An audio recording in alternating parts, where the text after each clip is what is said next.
Fala pessoal, tudo bem? Bem-vindos a mais uma edição da nossa newsletter. Eu estava aqui lendo uma notícia esse mês no site consultor jurídico Conjur, cuja manchete era: juiz aceita queixa-crime contra jornalista por acusação contra site. E aí me ocorreu que esse poderia ser um ótimo tema para a nossa video newsletter desse mês, porque é muito comum aparecerem casos de crimes contra a honra de pessoas jurídicas no escritório, e o tema sempre traz alguma confusão. Pessoa jurídica pode ser vítima de crime contra a honra? E quais crimes? E se acontecer, quais são as ferramentas que eu tenho para resguardar a reputação da minha empresa e evitar danos de imagens? Na newsletter de hoje, a gente vai falar sobre os principais pontos dessa discussão.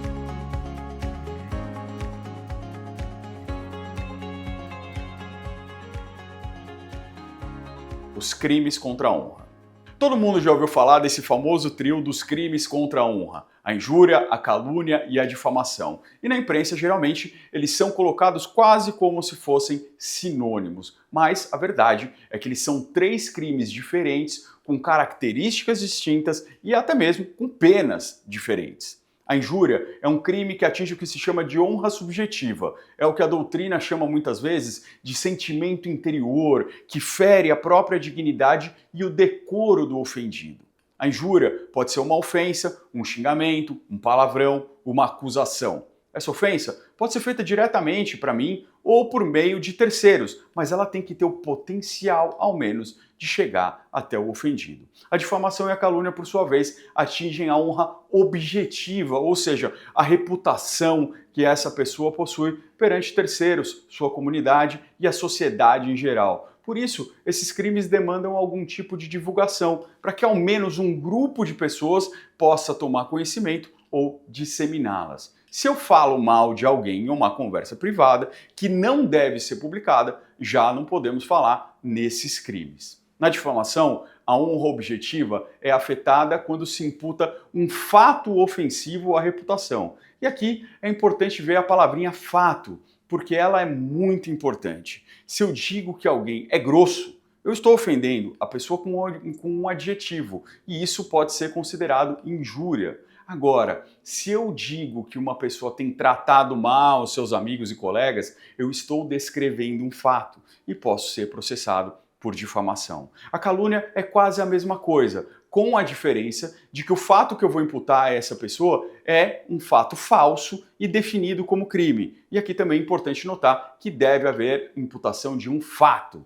Se eu digo que fulano é ladrão, eu estou ofendendo com um adjetivo e isso pode ser considerado injúria. Agora, se eu digo que fulano foi até a casa de alguém e subtraiu alguma coisa que não lhe pertence, aí eu estou descrevendo um fato criminoso e posso ser processado por calúnia. Agora que a gente já entendeu quais são os crimes contra a honra, vai ficar muito mais fácil saber quais deles podem ser imputados a uma pessoa jurídica. Crimes contra pessoas jurídicas. Bom, só pela descrição já dá para a gente ver que as empresas e pessoas jurídicas em geral não podem ser vítimas de injúria.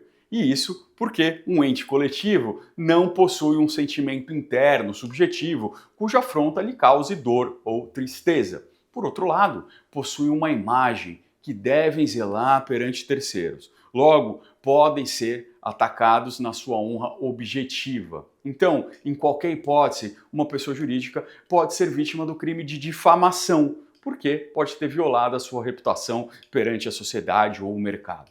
Um pouquinho mais complicado é o caso da calúnia. E isso porque a calúnia depende da imputação falsa de algo definido como crime. E, em geral, as pessoas jurídicas não respondem por crimes no Brasil, salvo no caso de crimes ambientais. Assim sendo, uma pessoa jurídica só pode ser vítima de calúnia se o fato imputado contra ela for definido como um crime ambiental. Um exemplo seria a falsa acusação de que uma companhia causou poluição em determinado lugar. Então, em resumo, pessoas jurídicas não podem ser vítimas de injúria, mas podem ser vítimas de calúnia em uma hipótese bastante específica e restrita e de difamação nos casos em geral. Possíveis medidas a serem tomadas. Existem várias medidas que podem ser tomadas no caso da imputação de fatos ofensivos contra uma empresa ou uma pessoa jurídica. Se a gente não souber quem é o autor das ofensas, o caminho vai ser o pedido de instauração de um inquérito policial para que a gente possa apurar a autoria do crime. Nesse inquérito, podem ser solicitados dados de provedores de internet, de redes sociais e as demais diligências para identificação da pessoa que causou essa ofensa. Mas, se já for clara a identidade do autor do delito, aí poderão ser adotados outros caminhos gradativos. O primeiro caminho é o da notificação extrajudicial, feita geralmente por meio cartorário, onde se pode dar ao ofensor a oportunidade de se explicar, de se retratar ou ainda de excluir o conteúdo ofensivo quando for possível.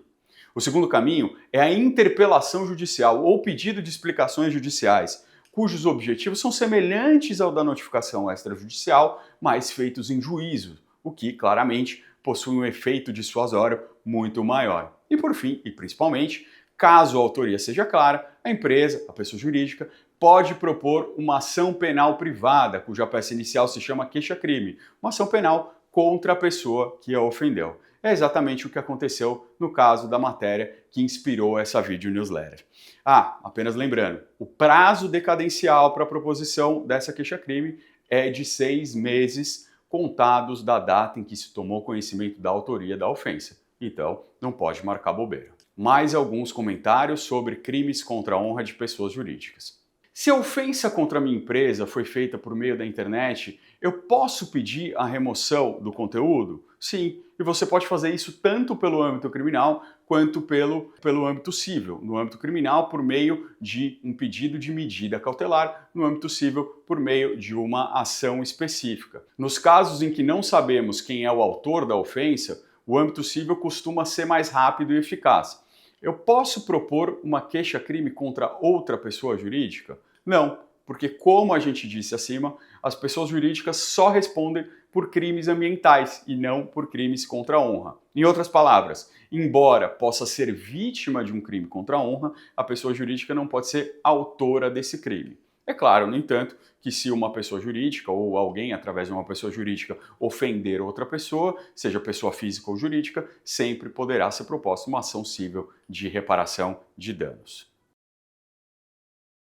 Então é isso aí, pessoal. Nessa edição da nossa video newsletter, a gente trouxe alguns conceitos básicos que permitem a gente entender como podemos nos defender e como podemos defender a reputação e a imagem das nossas empresas. A gente sabe que os danos de imagem a uma entidade empresarial ou institucional muitas vezes podem ser até mais gravosos do que os danos de caráter patrimonial. As manchas na reputação são mais difíceis de limpar do que prejuízos financeiros momentâneos. Por isso, é muito importante saber identificar o que pode ser penalmente punível e quais as medidas podem ser tomadas. E o nosso time sempre estará à disposição para ajudar nesses casos. Então é isso, um grande abraço e até a próxima.